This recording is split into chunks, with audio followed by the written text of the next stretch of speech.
Lucas capítulo 5, versículo de número 1. Hoje nós vamos estudar aqui sobre a pesca maravilhosa. E nós vamos fazer uma pesca maravilhosa aqui hoje. Amém, Jesus? A nossa rede vai voltar cheia de bênção, de peixes, de vitórias. Aqui diz sobre a rede deles que se encheram de peixe, mas nós vamos falar da nossa rede. Amém? Vamos fazer uma oração aqui. Pai, em nome de Jesus, nós oramos ao Senhor e te pedimos, ajuda-nos a entender a tua palavra e que essa palavra venha crescer nos nossos corações. Para alguns é um texto bem conhecido, uma mensagem que já foi muitas vezes pregada nas igrejas, em todos os lugares, mas nós sabemos que a palavra do Senhor se renova. Senhor, use o nosso ouvido para que ele venha ser sensível, para entender a tua voz e que nós venhamos a tomar posse da bênção e da vitória, no nome de Jesus, amém e graças a Deus, amém? Meus irmãos, nós vamos falar então hoje sobre aqui algo muito importante. Aqui fala sobre a pesca maravilhosa. Diz aqui Lucas capítulo 5, o versículo 1 diz assim: E aconteceu que, apertando a multidão para ouvir a palavra de Deus, estava ele, Jesus, junto ao lago de Genezaré. E viu estar 2 barcos junto à praia do lago, e os pescadores, havendo descido deles, estavam lavando as redes. E entrando em um dos barcos, que era o de Simão, pediu que o afastasse um pouco da terra. E assentando-se, ensinava do barco a multidão. Irmãos, observe uma coisa que o versículo 1 ele fala aqui. Fala assim, aconteceu que a multidão estava se apertando para fazer o que aí? O que eles estavam fazendo aí? Se apertando para ouvir a palavra de Deus. Olha a importância que essas pessoas aqui davam à palavra de Deus. Nós também damos, amém, Jesus? Mas há pessoas que não dão.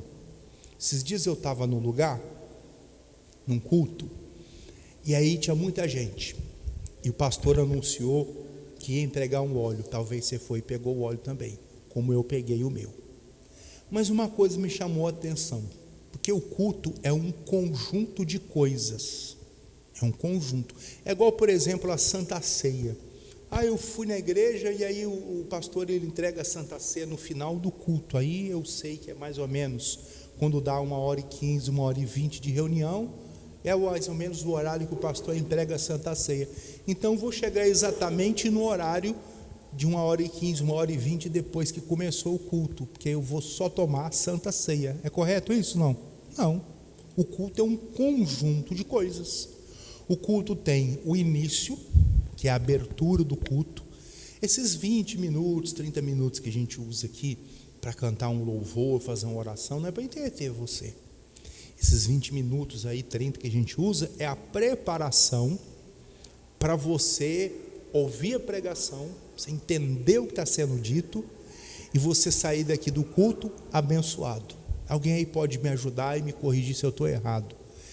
Determinadas receitas de comida diz assim: pré-aqueça o forno durante não sei quanto tempo, não é assim? Deixe lá 180 graus, assim, X minutos, e aí depois você vai lá e coloca a comida dentro, para assar aquele alimento, aquele bolo, aquele preparo. Tem uma preparação. O pintor, quando ele vai pintar uma parede, ele não chega lá com a tinta, coloca lá no balde e vai passando a tinta, não.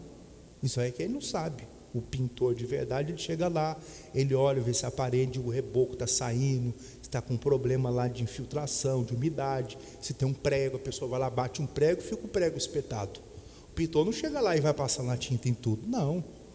Ele chega lá, ele tira aquele prego, ele passa uma massinha, tampa aquele buraco, dá uma lixada, seca. Aí depois, o que vai fazer? Ele passa o rodapé, ele vai lá, o pintor profissional faz isso. Passa uma fita, ele cobre a tomada.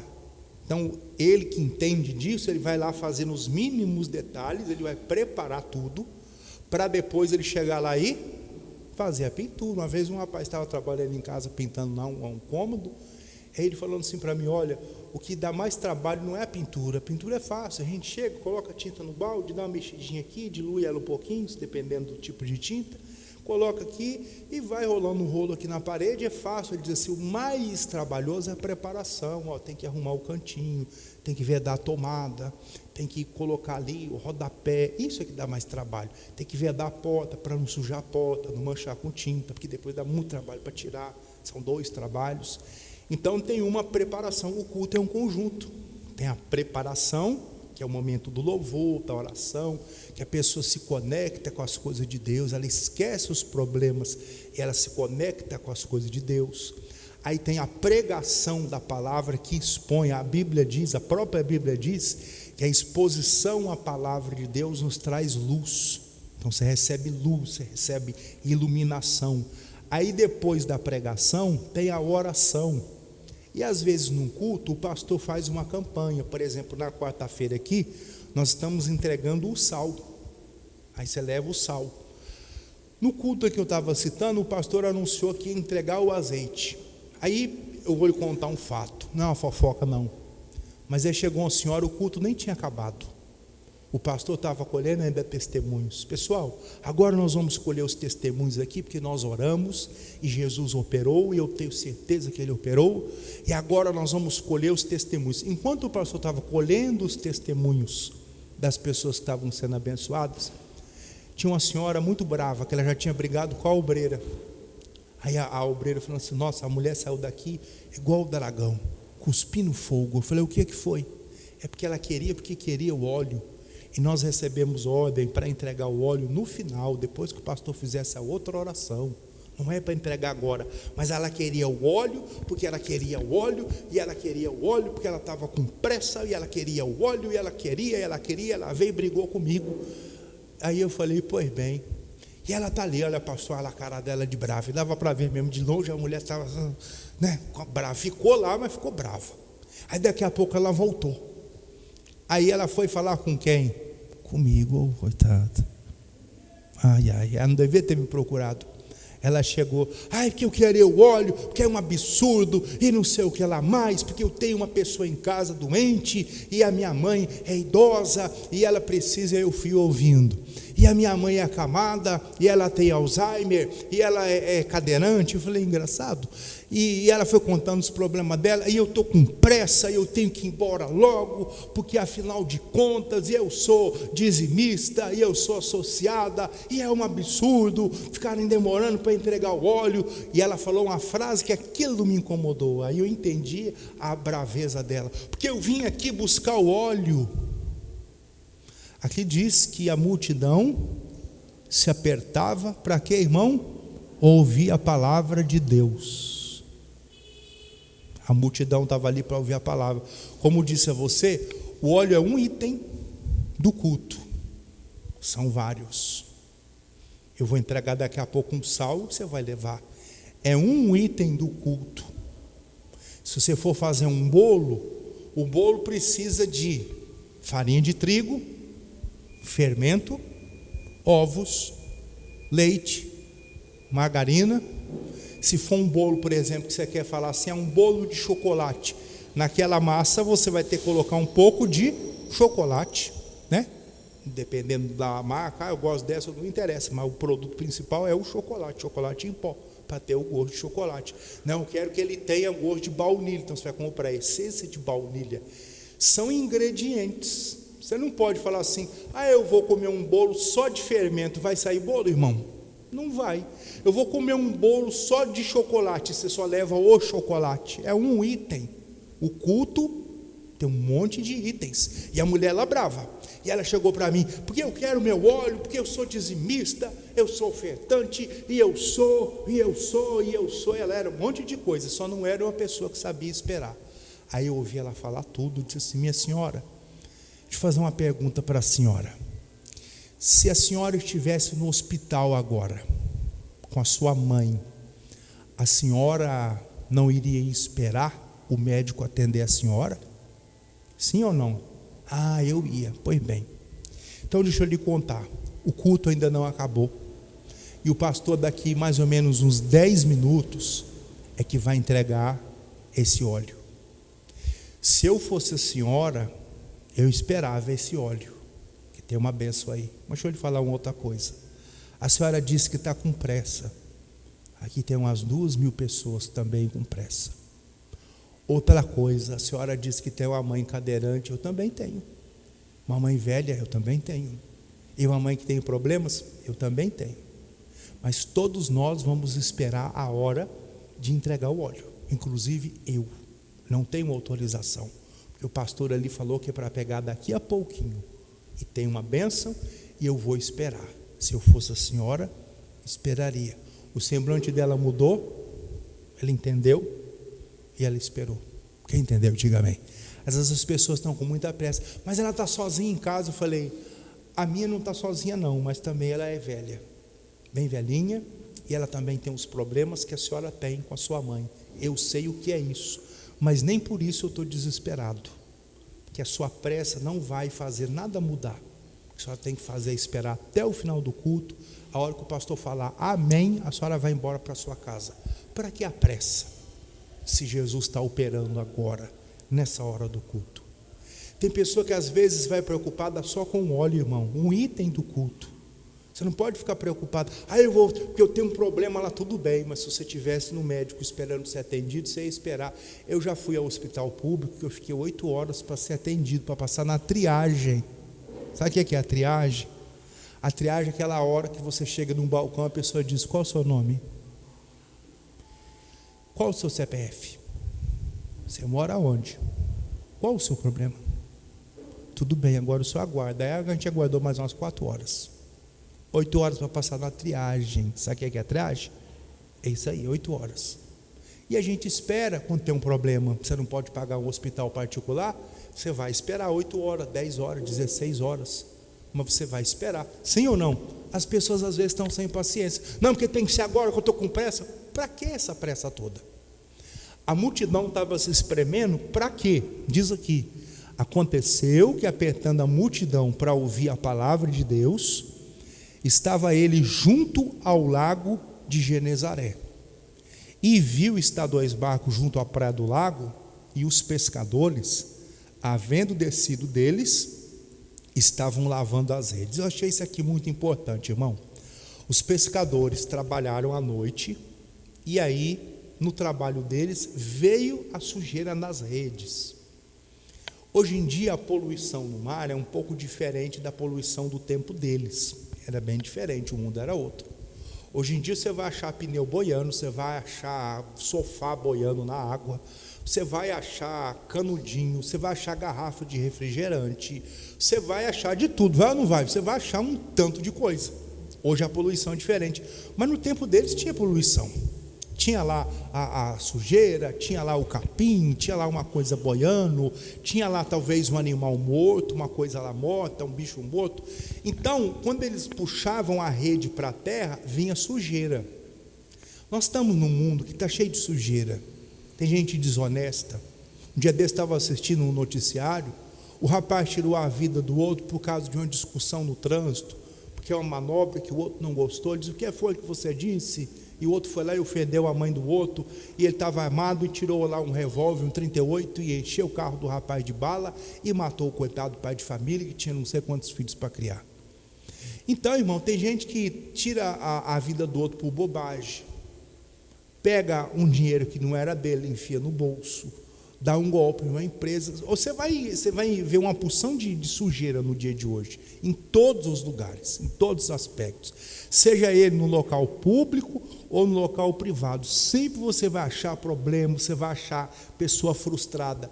Aqui diz que eles levaram as redes para a terra, e o que eles estavam fazendo? Finalzinho do verso 2 diz assim, estavam lavando as redes. Como está a sua rede? A sua rede, você vai me entender agora, a sua rede está limpa ou está suja?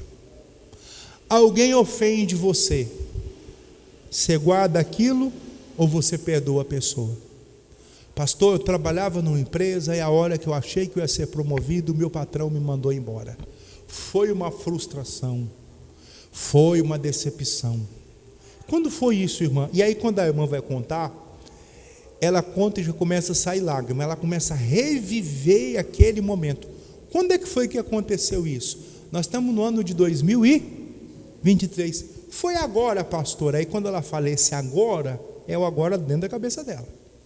Foi agora, em 1987. Ô irmão, misericórdia. O irmão, ele é mais novo, que não tinha nem nascido. Tinha nascido em 87? Não tinha nem nascido. Mas tem irmã que vai contar. O que aconteceu, irmão? Ai, pastor, olha, foi uma tragédia. E ela começa a chorar. Ela revive aquilo. Quando foi, irmã, que aconteceu isso aí? Foi ontem? Não, foi agora, em 87. Quer dizer, até hoje a pessoa não superou aquilo. Ela não lavou a rede.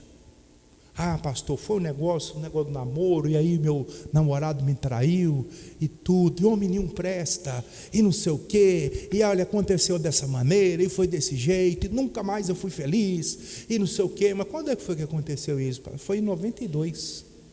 Em 92 para 2023, faz a conta aí, quantos anos que isso aí já passou? 30 anos.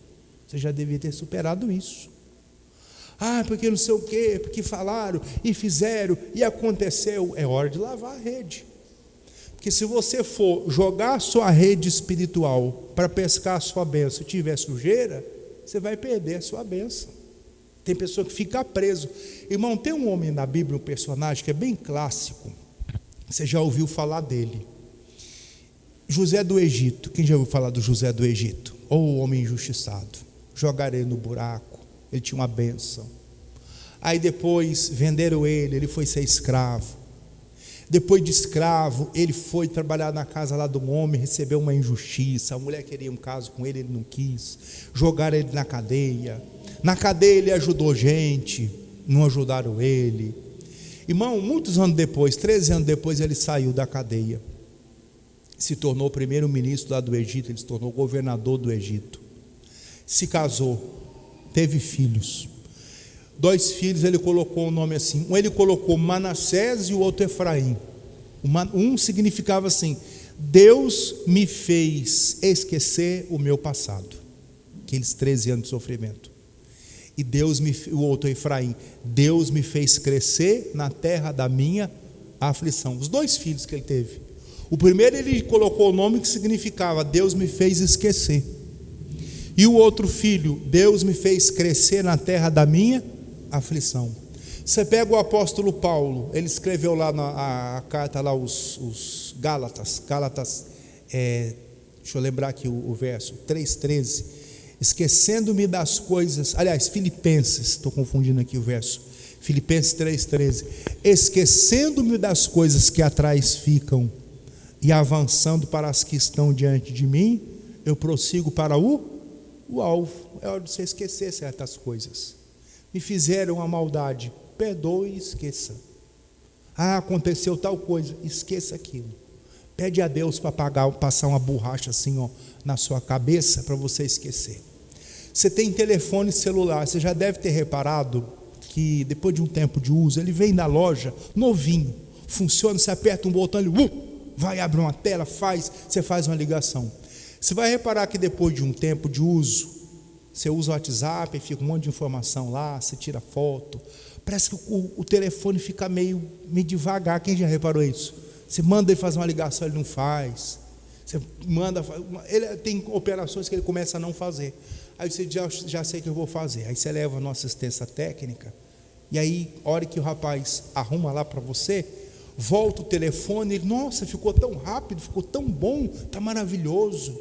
O que você fez, moço? Ele falou: não, deu uma limpada no seu telefone. A memória dele oculta estava muito cheia. Aí estava ocupando espaço, ele não estava trabalhando direito. Ele fez apenas uma limpeza no sistema, tirou arquivo que não precisava, arquivo oculto, foi limpando, seu telefone voltou a ser o que era antes. Irmão, às vezes a vida sua fica igual um telefone cheio de informação, fica meio assim, meio parado, você ora e não recebe a bênção, você bate a porta e ela não abre, você está pedindo e não está recebendo, por quê? É excesso de passado. Você tem que esquecer o seu passado e olhar para frente. Você tem que limpar a sua rede. O que eles estavam fazendo aqui? O verso 2: viu estar 2 barcos junto à praia do lago, e os pescadores, havendo descido deles, estavam lavando as relava sua rede. Você foi ofendido, perdoe. Te magoaram, maltrataram você, ofenderam você, perdoe. Siga o seu caminho. Ah, mas foi uma injustiça. Pois é, tem muita injustiça nesse mundo. Mas enquanto você ficar olhando para trás, você não vai caminhar para frente. Você tem que deixar de olhar para trás. Mas foi uma maldade, foi mesmo. Foi uma injustiça, foi. E o mundo é injusto. Tem muita coisa que é injusta. Mas o que você tem que entender? Superar isso. O José do Egito superou. Ele colocou no nome de um filho: Deus me fez esquecer o meu passado. O outro: Deus me fez crescer na terra da minha aflição. Irmão, você vai crescer na terra da sua aflição. O que você tem que fazer? Para de olhar para trás. Quem olha para trás não avança. Eu tenho um carro, eu não fico só olhando para o retrovisor, eu olho para frente. O vidro maior não é o que é para olhar para trás. O vidro para olhar para trás é pequenininho. O vidro para olhar para frente é enorme. Você tem que olhar para frente. De vez em quando você dá uma espiada atrás para ver o que aconteceu, para você não cometer os mesmos erros. Mas o seu alvo é olhar para frente. Eu vou olhar para frente, que é para frente que se anda. Eles estavam lavando as redes e foram tirando as coisas. Tire as coisas que te fazem sofrer. Tira tudo, vai limpando o seu coração, limpa. Ah, está perdoado, e esquece, e vai ser feliz. Abençoa aquela pessoa e vai ser feliz. Pastor, eu sou obrigado a ter depois contato com essa pessoa? Eu perdoei, eu liberei ela, eu abençoei. Não sei se você é obrigado não, acho que a gente não é obrigado a nada não. De repente você pode até mudar o número do seu telefone celular. Quem entendeu, diga amém. Mude o seu número. Você só vai falar com quem você quer falar. Dá o seu número para aquela pessoa. Você não é obrigado a ficar ouvindo bobagem pelo telefone. A pessoa me liga e me ofende. O que eu faço? Perdoa ela, muda o seu número de telefone. Porque assim, a maneira que a pessoa tinha de ter o contato com você, de lhe ferir, ela não vai ter mais. Você vai seguir a sua vida. Perdoa, abençoa ela, ora por ela, mas segue a sua vida. Então diz mais aqui, versículo de número 3, leia comigo aí. E entrando num dos barcos que era o de Simão, pediu que o afastasse um pouco da terra, e assentando-se, ensinava do barco a multidão. E quando acabou de falar, disse a Simão: faze-te ao mar alto, e lançai as vossas redes para pescar. E respondendo Simão, disse: mestre, havendo trabalhado toda a noite, nada apanhamos, mas por que mandas, lançarei a rede. Verso 6, leia comigo aí. E fazendo assim, colheram uma grande quantidade de peixe, e rompia-se-lhe a rede. Irmão, a noite anterior foi ruim, não deu nada de peixe, mas ele estava lavando a rede. A hora que Jesus deu a direção, ali lança a rede, ele foi lá e lançou, a rede estava limpinha. A hora que veio muitos peixes, a rede não estava suja, a bênção foi grande. Deus quer te dar uma bênção grande, mas a sua rede tem que estar limpa, porque se ela estiver suja, pode ser que aquela sujeira quebre lá um pedacinho daquela rede, e os peixes que você pescar vão tudo embora, você perde a bênção depois. E muita gente consegue coisas, nossa, aquela pessoa estava tão bem outro dia, o que aconteceu? Voltou tudo, porque a rede está quebrada. Rede quebrada não segura peixe. Deus quer que você seja um grande pescador de bênção, que as suas bênçãos sejam grandes, mas sua rede tem que estar limpinha, tem que estar consertada, tem que estar ajeitada, curada. Cura isso aí, que se você curar essa situação, Deus vai te dar muitos peixes para você pescar. A bênção vai ser grande. Que Deus fale mais com você. Amém, Jesus? Vamos fazer uma oração. Queria te convidar a ficar de pé. Vamos falar com Deus agora. Pai, nós ouvimos a tua palavra, e essa palavra é muito forte. Há pessoas que estavam precisando ouvir essa pregação.